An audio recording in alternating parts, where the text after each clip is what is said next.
Di video kali ini kita akan membahas bagaimana caranya menentukan rumus kimia dari senyawa ionik. Apa itu senyawa ionik?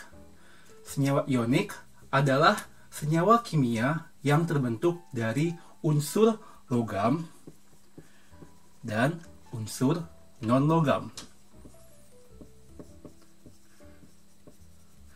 Di antara kedua unsur ini ada ikatan yang disebut dengan ikatan ion. Itulah alasan kenapa senyawa yang dibentuk dari unsur logam dan non-logam itu disebut senyawa ionik. Salah satu contoh yang paling terkenal dari senyawa ionik adalah natrium klorida.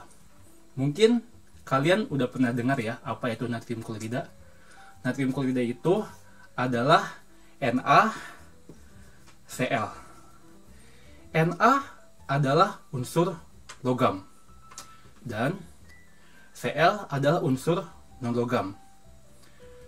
Di dalam senyawa ini, Na berlaku sebagai ion positif dan Cl berlaku sebagai ion negatif.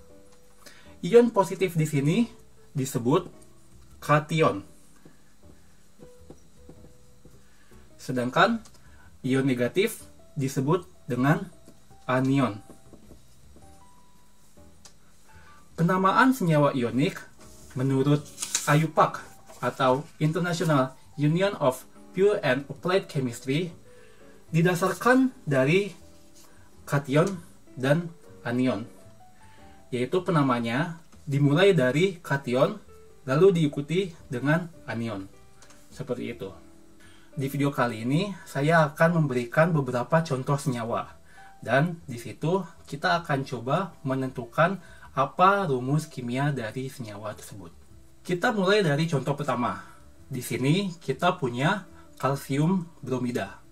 Kalsium adalah kation, dan bromida adalah anion. Untuk menentukan rumus kimia, biasanya kita melihat tabel periodik. Di sini akan saya perlihatkan tabel periodik. Saya hanya menulis beberapa unsur yang sekiranya akan kita bahas ya di video kali ini. Jadi kalau misalnya kita lihat tabel periodik, selain kita menentukan unsur dan lambang dari unsur tersebut, kita juga melihat di mana letak unsur yang dimaksud. Dari letak unsur tadi, kita bisa menentukan berapa muatan yang dimiliki dari unsur itu. Dan juga di beberapa tabel periodik biasanya disediakan ya garis seperti ini. Jadi garis tebal ini adalah garis yang membatasi antara unsur logam dan non-logam. Unsur logam itu adanya di sebelah kiri atau di sebelah bawah garis ini. Dan unsur non-logam itu terletak di sebelah kanan dari garis tebal ini. Jadi tadi kita punya kalsium bromida. Kalsium itu kalau misalnya kita cari di tabel periodik, letaknya ada di sini ya, di golongan 2A. Jadi kalsium itu punya muatan yaitu 2+. Sekarang kita cari bromida. Bromida itu letaknya ada di sini ya, di golongan 7A. Jadi bromida itu punya muatan 1-. Kalau misalnya kita tulis kalsium itu jadi Ca2+ ya. Lalu bromida itu adalah Br-. Untuk membuat senyawa yang netral atau muatannya 0, kita harus membuat bromin ini menjadi 2 kalinya. Supaya apa? Supaya ini -2. Ya kan? -1 kali 2 adalah -2. Sehingga -2 dengan 2 ditambah 2 jadi 0. Nah, karena dikali 2, kalau misalnya kita tulis rumus dari kalsium bromida, yaitu CaBr, Br-nya 2 kali 2. Nah, jadi ini adalah rumus kimia dari senyawa kalsium bromida. Contoh selanjutnya adalah aluminium oksida. Kalau misalnya kita lihat ya dari tabel periodik, aluminium itu letaknya ada di golongan 3A ya, ada di sebelah sini. Aluminium itu bisa kita lihat ya di sini, letaknya ada di bawah atau di sebelah kiri garis ini. Walaupun ada di sebelah kiri atau di bawah garis, aluminium itu adalah unsur metaloid atau semilogam. Apa maksudnya? Jadi aluminium itu punya dua sifat. Kadang-kadang aluminium di satu senyawa bisa berupa logam, tapi kadang-kadang juga bisa menjadi non-logam. Untuk di aluminium oksida, di sini aluminium berlaku sebagai logam, sehingga dianggap sebagai senyawa ionik, seperti itu. Lalu untuk oksida, oksida itu adalah dari oksigen. Jadi kalau kita lihat di tabel periodik, oksigen letaknya ada di sini ya, di golongan 6A. Bisa kita lihat ya, aluminium dan oksigen. Nah, aluminium itu tadi ada di golongan 3A, jadi muatannya adalah 3+ ya. Lalu oksida itu oksigen ada di golongan 6A, muatannya adalah 2-. Untuk membuat dua unsur ini netral, kita akan coba kalikan ya masing-masing dengan muatan lawannya. Jadi yang oksigen kita kalikan dengan yang 3 supaya jadi -6 kan, seperti itu.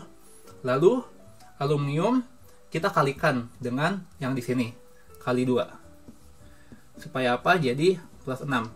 Dari sini kita bisa tentukan aluminium oksida itu senyawanya adalah seperti ini. Aluminium ada 2, oksigen ada 3. Jadi ini adalah rumus dari aluminium oksida. Selanjutnya kita punya kalium nitrida ya. Kalium nitrida, kalau kita lihat di tabel periodik, kalium itu ada di mana? Ada di sini ya, golongan 1A. Jadi kalium punya muatannya 1+. Nitrida itu adanya dari nitrogen. Di sini, di golongan 5A. Kalau golongan 5A sebagai anion, dia muatannya adalah 3-. Kita tulis lagi seperti tadi. Kalium itu muatannya 1+. Nitrogen di sini muatannya 3- ya. Supaya sama, kita kali ya si kaliumnya. Dikali berapa? Ya, dikali 3. Karena natriumnya 3 sini ya. Jadi +3 kan? Seperti itu. Jadi kalium nitrida itu rumus kimianya adalah K3N. Kalium nitrida. Contoh terakhir, kita punya strontium arsenida. Senyawa ini kayaknya jarang didengar ya oleh kawan-kawan semua. Sebetulnya strontium arsenida ini sering digunakan sebagai semikonduktor di beberapa alat elektronik seperti HP, televisi, dan lain-lain. Jadi kalau kita lihat tabel periodik, strontium itu ada di mana? Ada di sini, di golongan 2A ya. Muatannya 2+. Arsen itu ada di sebelah sini ya, di golongan 5A. Seperti tadi, mirip aluminium, arsenida juga dia metaloid atau semilogam. Dia bisa berlaku sebagai logam ataupun non-logam. Kebetulan di senyawa ini arsen berlaku sebagai non-logam. Nah, terus kita lakukan lagi seperti tadi. Strontium itu Sr ya, muatannya 2+. Lalu arsenida, arsen AS. AS itu muatannya 3-. Supaya sama seperti contoh tadi ya di aluminium oksida, kita kalikan dengan kawannya. Jadi arsen kita kalikan dengan di sini ya 2 sama dengan ya minus 6. Terus strontium kita kalikan dengan kawannya di sini 3 sama dengan plus 6. Udah ini ya, kalau dijumlahkan jadi 0. Jadi strontium arsenida itu rumus kimianya adalah Fr3As2.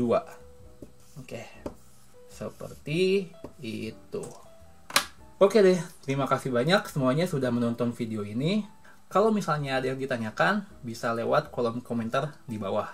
Dan juga dukung channel ini untuk berkembang dengan cara like dan subscribe. Semoga video ini bermanfaat. Sampai jumpa di video selanjutnya.